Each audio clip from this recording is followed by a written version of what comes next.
it's weighing on my mind, the environment on, um, this country, the world, the pandemic, the unrest, and all that. So, within a karmic context, I just, I don't know what is there to do. Uh, Okay, very good question.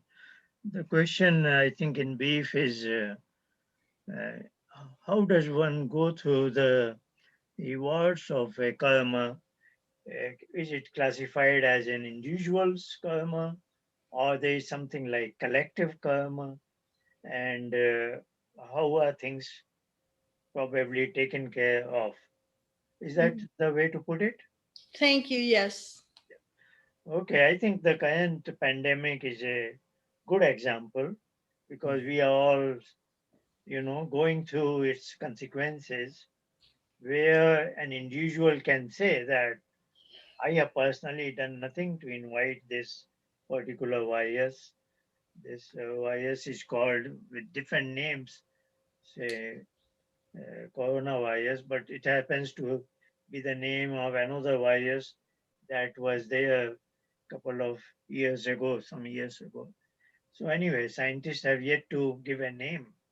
They have given a name, novel coronavirus, but that is not that practical for a layperson, But one name I hear is Wuhan virus, which I think is a good name from the layperson's point of view.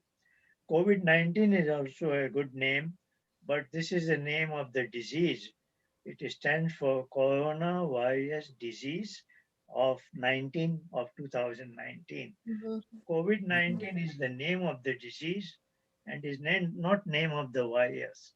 Hmm. So I think the common man still wants to know what should be a common name for this virus so that we can, use it properly. I think Wuhan virus is a good name because that's where it was originated from, and many people are using it.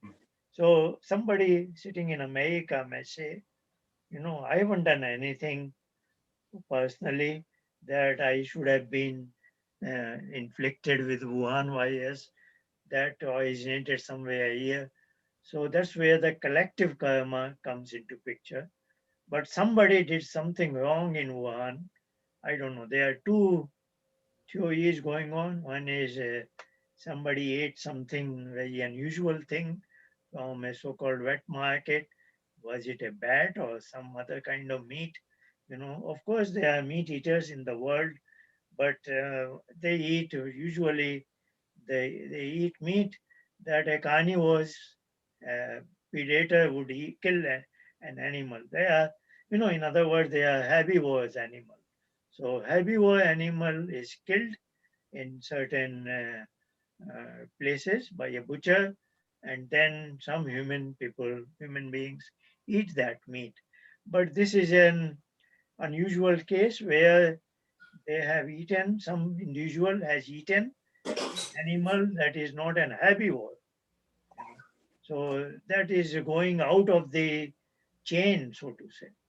Or the other theory is it has jumped out of a laboratory in Wuhan.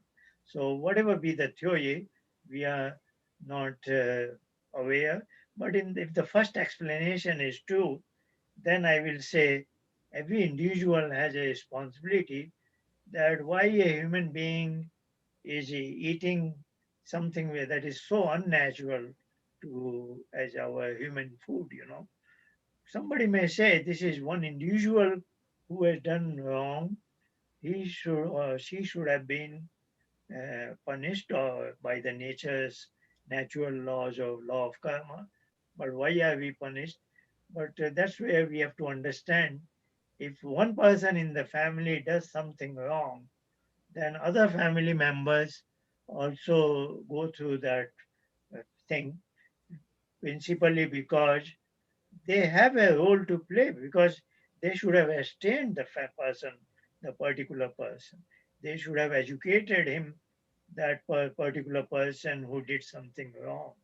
So this whole collective family of 7 billion people, if one person does wrong, we have to all suffer the consequences. Indeed, this is now second order senseless act, if I could call it, unnatural act, I will say, killing a non-herbivore for your human food. Even by that token, even killing an herbivore animal for food is unnatural level one, and that is already bringing a lot of pain and suffering, you know, uh, because every day millions and billions of people are animals are birds are killed, and naturally, if you cause hurt to so many living beings, that hurt will come back to you. And we were already suffering from all kinds of pain and suffering, misery. And now this is a second level unnatural act somebody has done. Maybe not a large fraction of people, but some people. And now we are seeing it in this thing. So there are many, many instances, where you can see, like climate change. Somebody may say, I am so careful about energy usage. I live very frugally, but then why do I suffer from the greenhouse gases, from the global warming and this and that? But every individual has to suffer because collectively we are doing something wrong. We are over consuming energy. We are leading a lifestyle that is not in harmony with the nature. So there are many, many examples we can find where collective action affects every individual, just because every individual has a role to play. And on a Mhm. lower scale, smaller scale, if one family member is, say, struck with cancer, then not only he is suffering, all in the family are suffering. And others can say, look, I didn't do nothing. I did nothing where I should go through the pain and misery of a family member being in cancer. But we are all interconnected. That's what makes us one family. So that way, not only all 7 billion human beings, but all animal kingdom, the birds, fish, marine species, all species, they consume same water, same air, and we live on the same earth. So we are all together as one family in one big home. We call it as earth. So if something is done wrong, it will affect everybody. So that collective thing, that balance is very important. Of course, how is the accounting done and all this so-called law of karma? That is very, very complex. But I am Mhm. sure there is a laser book for everybody, and whatever pain and misery I have gone through, that will be entered so that because I have to go through all my consequences. So there is an instance, maybe I don't want to make it too lengthy, but let me, in our discussion on philosophy, this philosophy of karma and law of karma, we talk about good karma, what is called a dharma or punya karma, and then we call about adharma, what is not righteous conduct. Then I like to give an example. Suppose you are walking on the sidewalks and you see a person falling from a motorcycle, and he has been hurt terribly. Now, this is an event you have observed.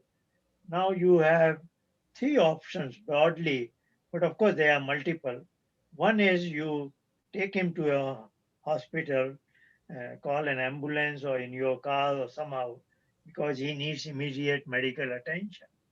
The other is somebody comes to him and takes away his phone and wallet and money and all that because he is not in condition to save himself. So somebody takes away his money and belongings. That is, of course, a bad conduct.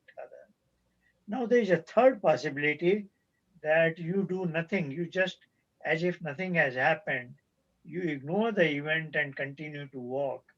So this third option looks like a safe option one, but in the philosophy, this is also called as apunya or adharma because the desirable karma was to help him and you have an opportunity to help him. If you are just merely becoming an spectator and ignoring the event, doing nothing, then you are not on the side of good karma, you are on the side of bad karma. So, whatever is happening anywhere in the world, a lot of people are eating meat. Of course, I have a role to play that I should try to convince them that if I am not doing my role, then that harm will come to me also, isn't it? So, there is no such option as staying safe. We have to do our duty one way or another. Mhm.